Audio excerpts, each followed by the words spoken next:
All right, it's Wednesday, November 12th, 6:48 a.m. in the hotel, and we are headed back to Dema for day 2. But first, I did find coffee, and it's in my new NSS CDS mug, so you know it's got to taste a bit better this morning. Overall, Dema day 1 thoughts.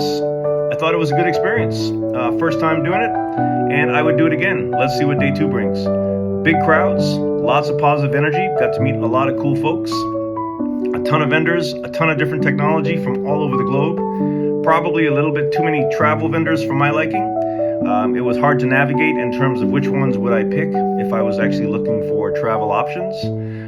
But overall, the booths were great. Got to hang out at the NSS CDS booth for a bit.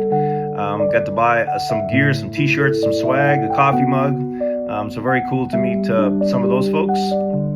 Overall, it was all about establishing my system in terms of finding out all the booths that I want to really focus on for day 2. A couple of things that really stood out to me in terms of cool tech.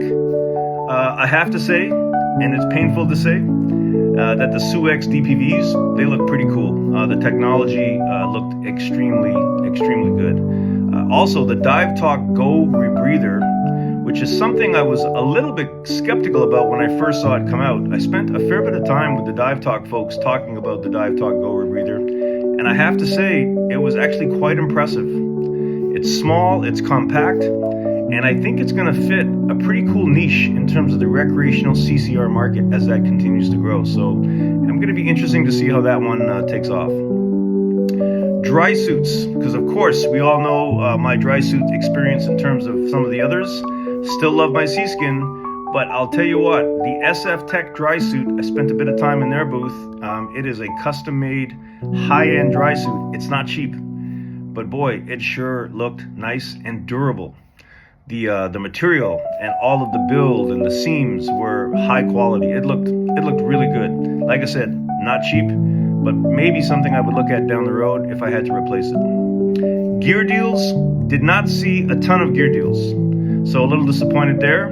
Look out for the SS United States, a big ocean liner going to get sank in Destin, Florida in 2026. That is going to be an amazing wreck dive. Big Blue, I have all Big Blue lights. I'm a bit disappointed with Big Blue in terms of the booth experience. I'll explain that more on that in a little bit of a different short. But overall, fun day, awesome day 1, and even better, got to end it with dinner with a buddy and a legend. It was awesome. Stay tuned for day 2.